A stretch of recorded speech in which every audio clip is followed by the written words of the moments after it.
मंगलवार को जिला कलेक्टर कार्यालय में आयोजित होने वाली जन सुनवाई में उस समय हड़कंप मच गया जब वहां समस्या लेकर पहुंचे एक व्यक्ति ने खुद पर पेट्रोल जैसा ज्वलनशील पदार्थ डालकर आत्मदाह करने का प्रयास किया।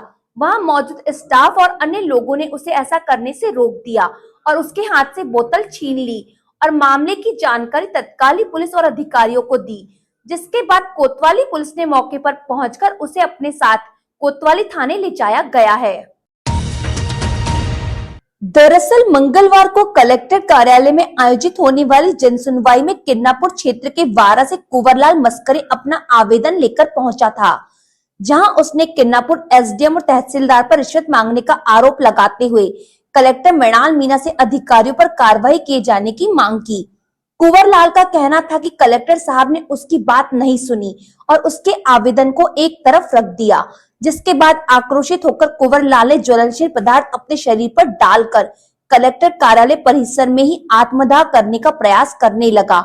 स्टाफ और अन्य लोगों ने उसे ऐसा करने से रोक दिया, उसके हाथ से बोतल छीन ली और मामले की जानकारी तत्काल ही पुलिस और अधिकारियों को दी, जिसके बाद कोतवाली पुलिस ने मौके पर पहुंचकर उसे अपने साथ कोतवाली थाने ले जाया गया है। मामले में कुंवरलाल ने बताया कि बीते दिनों उसके भाई के मकान को तोड़ने का नोटिस जारी किया गया था, लेकिन जब भाई अपने मकान में नहीं मिला तो मेरे मकान को तोड़ दिया गया, जबकि मुझे इसके लिए कोई नोटिस नहीं दिया गया। उसने बताया कि वह अपनी बूढ़ी माँ के साथ उक्त मकान में निवास करता है। उसने बताया कि बारिश के पूर्व मेरे मकान को तोड़ा गया है, जिसके मुआवजे की मांग को लेकर वह आज यहाँ आया था, लेकिन कलेक्टर महोदय ने उसकी बात नहीं सुनी।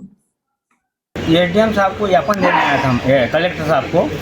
कलेक्टर साहब ने उस पर सिग्नेचर नहीं मारा। उसमें स्पष्ट लिखा है हमारे किन्नापुर के एसडीएम साहब कार्तिक जायसवाल और पूर्णिमा भगत तहसीलदार मैडम, इन्हें मुझे रिश्वत मांगने की कोशिश की।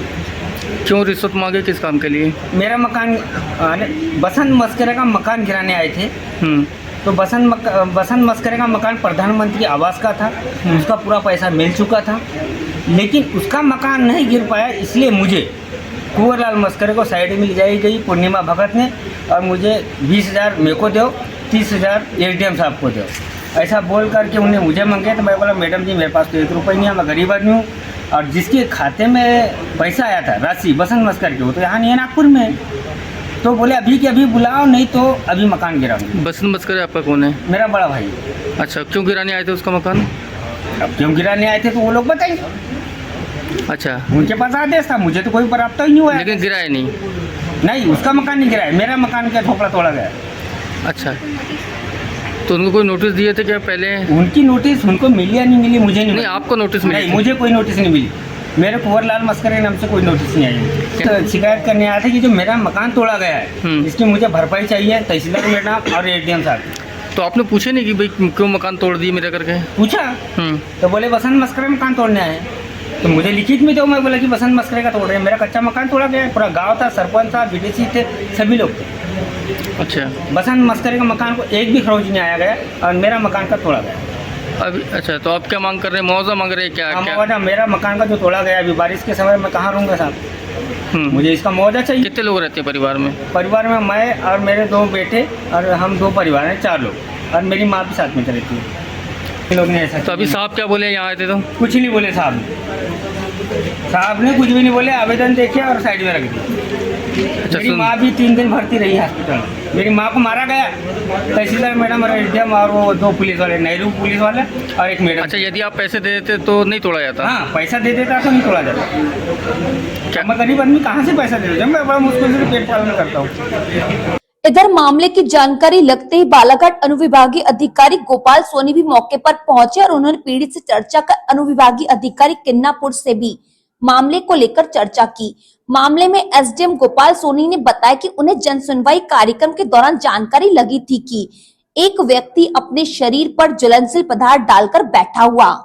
जब उक्त व्यक्ति से पूछा गया तो उसने बताया कि बिना सुनवाई के किन्नापुर में उसका मकान तोड़ा गया है, जिसके बाद एसडीएम किन्नापुर से चर्चा की गई तो जानकारी प्राप्त हुई कि उसे सुनवाई का मौका दिया गया था। जो इस तरह का आरोप लगा रहा है उसका खुद का एक पक्का मकान है, इसके 2 भाइयों के भी मकान है।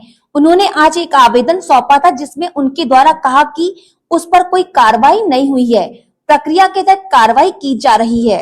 आज अभी जन सुनवाई के लगभग पौने घंटे बाद मेरे को पॉइंट मिला कि यहाँ कोई व्यक्ति है जिसने अपने ऊपर ऐसे ज्वलनशील पदार्थ डाल के बैठा हुआ है। आके उनसे पूछा गया तो उनका ये कहना है कि किरनापुर में उनका मकान तोड़ा गया है बगैर सुनवाई के।